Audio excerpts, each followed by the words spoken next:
Hi, this is Dr. Sana Hashmi. I'm a fellow at the Taiwan Asia Exchange Foundation.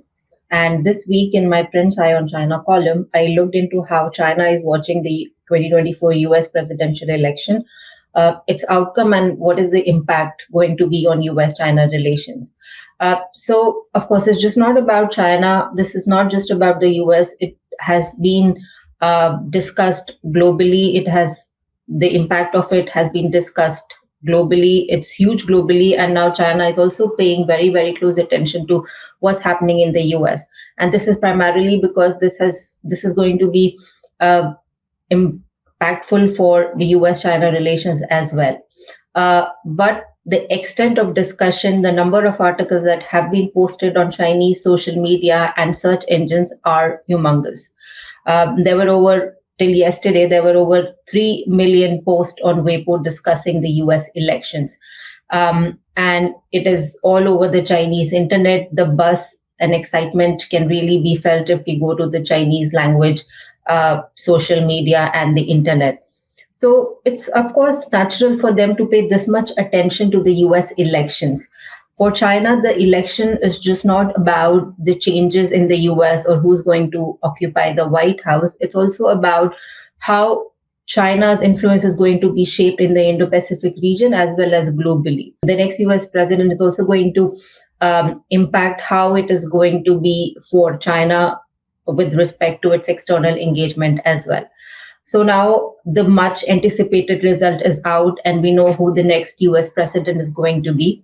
But it was very interesting to notice to see the split in Chinese perception regarding the two major candidates.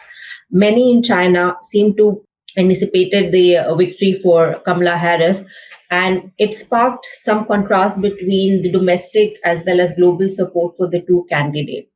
So on the global stage, figures like Hungarian president have thrown their weight behind Trump, and this was something that was also being discussed, that how Trump is so famous among right-wing governments around the globe, while Harris was seen as getting some more support at the domestic level within the US. So she was seen as very serious, dedicated, genuine politician who's focused on economic recovery. While Trump was more seen as someone who's a showman, who's more theatrical. So this alone has made for some lively discussions of contrasting personalities of Harris as well as Donald Trump on the Chinese social media. And it was quite interesting to see how Chinese internet users, how Chinese strategic community was seeing both Trump as well as Harris. And when you look at how this election is being covered in the Chinese media, one thing that stood out specifically to my understanding was that how the Chinese internet users as well as the strategic community were viewing it as something that is messy, that how democracies are messy and how this is becoming something that's more chaotic. And this is something that we do not really see in China, being one party system and the authoritarian regime. This is something that do not really experience in China. This is also one of the reasons why there is so much attention within China with respect to the US elections. And then how the unpredictable side of democracy is being shown, is being expressed with respect to this particular election.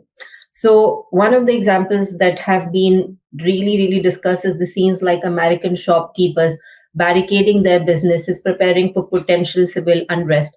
The visuals have been there all over Chinese media, and this is something that has been kind of observed with keenness, with interest. To many in China, this kind of reflects vulnerabilities in democratic system, something that's frequently contrasted with the Chinese style of governance of model.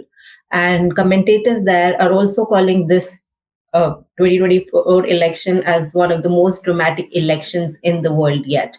And it has got everything: a tense atmosphere, big personalities, even Elon Musk support for Donald Trump, and Taylor Swift behind Kamala Harris, and even odd events like the attempted assassinations of Trump and the killing of the euthanasia of a celebrity squirrel named Peanut. So these were the topics that were being discussed widely on the Chinese internet, on Chinese social media website, micro blogging websites such as Weibo.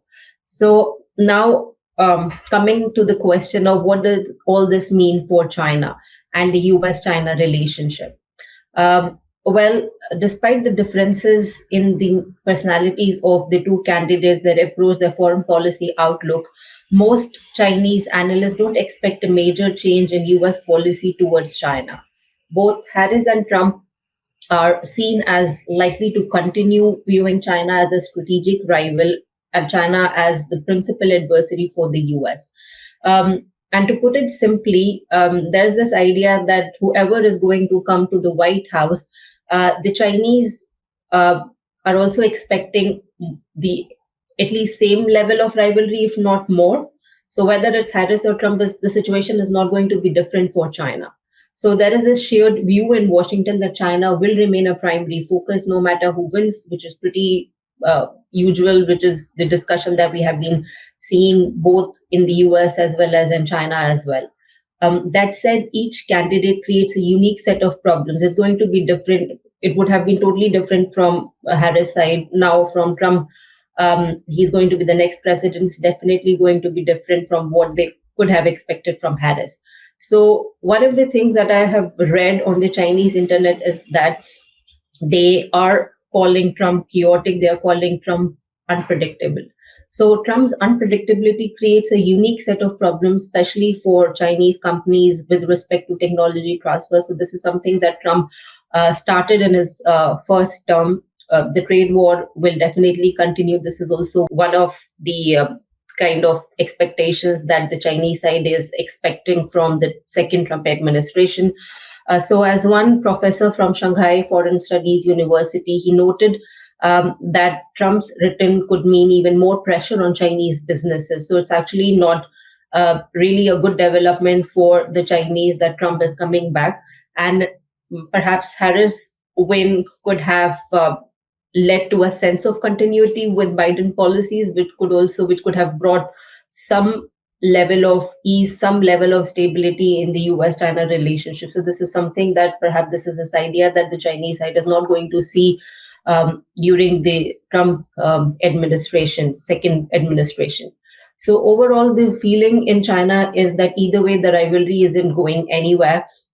It's going to be intact. It's going to be how it is right now. And Harris would have been perhaps seen as less adversarial since she was expected to follow Biden policy, and there could have been Biden administration continuity of conflict management and competition. But now with Trump at the helm, the belief is that it will be more chaotic, it will be unpredictable, and perhaps hard for China to navigate how to deal with the second Trump administration. But this is something that Chinese policymakers perhaps were expecting. And this is something that I am also kind of seeing on the Chinese internet and from the Chinese strategic community, that this tough stance will continue. And China was definitely prepared for tough times in the US-China relationship. So there was no expectation of easing of tension like what we have seen with respect to India-China relationship. There was no expectation of that sort from the elections and from the outcome of the election. So ultimately for China, the US election represents a shift in style rather than substance. So the strategic trajectory of rivalry is expected to endure. And what I believe is that China is absolutely bracing itself for sustained competition, regardless of whoever is in the White House. But definitely with Trump in the White House, it's not going to be easy for US-China relationship. And there will be a lot of unpredictability. So I think we just have to wait and watch how US-China relations shape in the near future. Thank you for tuning in, and I'll see you next time.